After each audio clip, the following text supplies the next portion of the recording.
Ini ialah kasut Autoside Hafivius 1.2. Dikatakan bahwa kasut ini ringan, selesa dan sesuai untuk larian maraton. Adakah kasut ini seperti yang dikatakan? Mari kita lari dan lihat keupayaan kasut ini serta bagaimana keadaan kasut ini selepas 100 km penggunaan.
Kopi senang anti sanan, saya Sam Sanen. Berjumpa lagi kita dalam seri seterusnya ulasan kasut maupun milik. Kali ini saya bincangkan kasut dari negara jiran Indonesia yaitu jenama Autoside Hafivius 1.2.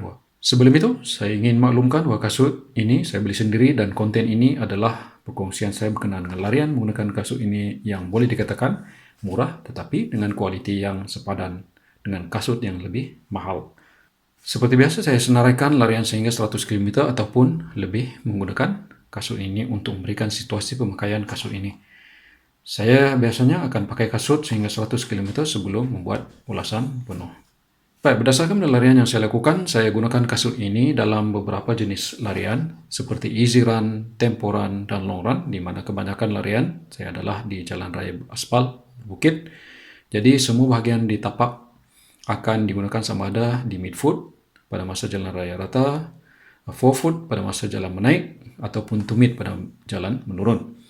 Cara landing tapak kaki saya biasanya di sebelah luar, iaitu sengit ke luar sedikit dan akan ke midfoot pada keadaan biasa. Selepas 100 km penggunaan, ini yang saya dapati iaitu yang pertama, kasut ini nampak seperti reka bentuk kasut daripada Hoka tetapi pada harga yang lebih mampu milik. Selain daripada itu, kasut ini sesuai untuk long run. Okay, contohnya half marathon ataupun marathon. Juga mampu dengan kelajuan ataupun temporan di mana satu daripada larian saya gunakan kasut ini adalah untuk temporan pada purata pace 4 minit 37 saat per kilometer sejauh 10 km. Larian jauh sehingga 26 km yang saya telah lakukan di jalan raya berbukit dan saya rasakan kasut ini masih mampu untuk larian lebih jauh kerana tapak kaki saya merasakan di tapak kaki saya masih elok lah. Mungkin pada masa akan datang saya akan gunakan kasut ini untuk projek larian 42 km. Kasut ini rasanya pada mulanya agak janggal sedikit sebab drop ataupun perbezaan dari tumit ke hujung kaki, hujung jari kaki ini ia rendah pada 5 mm. Saya sarankan kepada yang baru dapatkan kasut ini untuk pakai dulu jalan-jalan bagi membiasakan diri dengan kasut yang berdrop rendah beginilah. Okay, untuk kasut di bawah harga RM200 ini adalah kasut pertama yang saya rasa tidak menyebabkan blister langsung. Okay, maksudnya reka bentuk dari semua sisi di dalam kasut,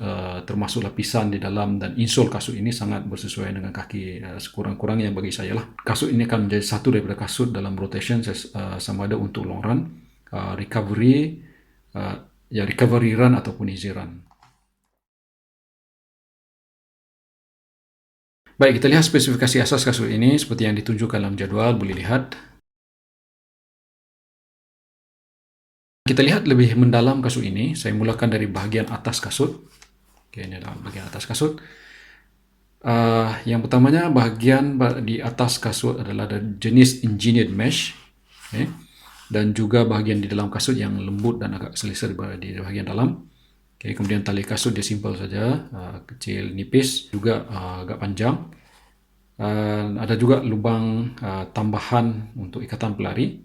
Okay, lidah kasut jenis non-gusseted, maksudnya tidak besar, dia punya tepi lidah kasut ini bukan ataupun tidak bersambung dengan tepi kasut di dalam. Saya dapati lidah kasut ini agak bergerak sedikit ke tepi, tetapi tidaklah mengganggu pemakaian semasa berlari lah. Di collar tumit, okay, kita lihat di sekeliling tumit ini, dia dilengkapi dengan padding yang agak tebal. Okay, dan rasanya selesa sepanjang larian lah. Dan dia ada reflektor di bahagian hadapan di atas toe box tapi tidak di tumit. Okay, saya rasakan kalau ada sedikit reflektor di bahagian belakang boleh lebih membantu pada waktu. Dan heel counter, kalau kita lihat heel counter di bahagian tumit dia lembut saja. Seterusnya untuk insole, okay, kalau kita lihat insole, okay, ini adalah insole ya. Okay, biasanya kasut yang menyebabkan blister pada kaki saya terutama di bahagian toe ball, tetapi tidak untuk kasut ini. Kemungkinan salah satu sebabnya adalah disebabkan oleh design ataupun reka bentuk bagi insole. Okay, kita lihat dia ada masuk ke dalam sedikit. Okay, dan juga mungkin di bahagian ini lebar, maksudnya lebar sedikit. Okay. Kemungkinan untuk mengelakkan terjadinya blister. Saya bagi 5/5 untuk bahagian atas. Baik, seterusnya untuk pemakaian saya rasa kasut ini selesa, tetapi seakan sebelah kanan di sebelah kanan kasut ini agak besar sedikit kerana terasa semacam longgar.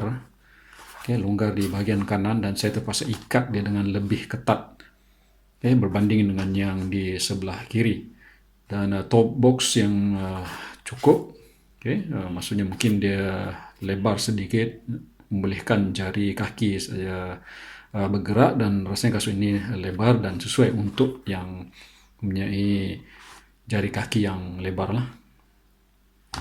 Okay, keseluruhannya untuk pemakaian saya bagi 4/5. Seterusnya midsole dan cushioning bagi kasut ini. Saya sebenarnya suka dengan midsole kasut ini kerana lembut tetapi rasanya kukuh pada setiap landing kaki. Teknologi midsole yang dipanggil cumulus foam dengan bahan pylon memang memberikan keselesaan pada setiap langkah. Saya dapat rasakan yang itu. Dan rebound dan energy return juga saya dapat rasakan daripada midsole. Dan kasut ini boleh dipulas, tetapi agak keras sedikit lah. Tapi boleh dipulas. Juga ada sedikit rintangan jika dilentur ke atas. Tidak boleh dilenturkan dengan begitu mudah. Jadi kasut ini lebih kepada jenis neutral. Jadi keseluruhannya saya bagi 4.5/5 untuk midsole dan cushioning. Di bahagian outsole dan cengkaman, kalau kita lihat permukaan tapak bagi kasut ini, dia agak lebar dari tumit ke forefoot. Dan saya rasa memang dia akan memberikan kestabilan ketika berlari dengan permukaan tapak dari tumit ke forefoot. Terdapat sedikit lapisan getah pada tapak, terutama di bahagian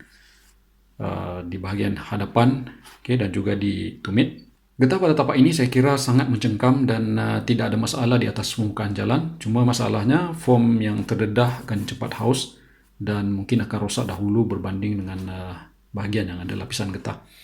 Jadi untuk ketahanan tapak kasut selepas penggunaan 100 km, nampaknya masih kurang ketara pada bahagian tapak yang ada getah, tetapi kesan haus yang agak ketara di bahagian yang terdedah ini, terutama sekali di bahagian tepi dan juga di bahagian tengah, di mana kebanyakannya mungkin semasa saya landing, banyak di sebelah sini dan juga akan pergi ke tengah. Dan saya anggarkan tapak kasut ini mungkin mampu bertahan sehingga ke 500 ke 600 km. Saya bagi 4/5 untuk outsole. Akhirnya kesimpulan saya berkenaan kasut ini, saya puas hati dengan kasut ini sebab yang pertamanya murah, kemudian selesa. Finishing untuk kasut ini berkualiti tinggi dan material kasut yang nampak macam mahal. Poin positif kasut ini ialah dia ringan, namanya pengudaraan yang baik di toe box, berkualiti dan kebentuk kasut yang pada saya sangat baik pada harga yang diberikan dengan keselesaan serta ciri-ciri yang ada pada kasut ini untuk kegunaan harian dengan pelbagai jenis larian dan tapak yang lebar untuk kestabilan. Walau macam mana pun, poin negatif bagi kasut ini ialah kasut ini mungkin low drop dan mungkin ada pelari yang kurang selesa ataupun kurang sesuai. Kemudian berat kasut di antara kiri dan kanan yang agak berbeza. Dan tapak foam yang terdedah akan haus dengan lebih cepat. Jadi kasut seperti ini sebenarnya cukup untuk pelari yang mahukan kasut budget, tetapi dengan kualiti premium dan mampu untuk pelbagai jenis larian, terutamanya untuk larian jauh. Untuk penambahbaikan bagi kasut ini, saya boleh cadangkan sedikit, mungkin ditambah sedikit padding pada lidah kasut, tambah sedikit sokongan pada heel counter, dan menambah sedikit getah di bahagian yang lebih terdedah di bahagian tengah. Dan tetapi walau macam mana pun, cadangan ini nampaknya mungkin akan menambahkan berat kasut. Jadi apa yang ada sekarang ini sudah memadai, sudah cukup untuk kasut ini. Jadi untuk secara keseluruhannya, saya berikan skor 4.5 untuk kasut ini. Dengan itu, sekian dari saya untuk kali ini, dan apa yang saya sampaikan adalah pendapat saya dan mungkin berbeza dengan Anda. Kasut ini mungkin sesuai bagi saya, tetapi sebaliknya untuk Anda, kerana mungkin kita ada perbezaan cita rasa masing-masing. Semoga dengan perkongsian ini memberi sedikit manfaat kepada rakan pelari, dan sehingga bertemu lagi di lain video. Terima kasih dan jumpa lagi.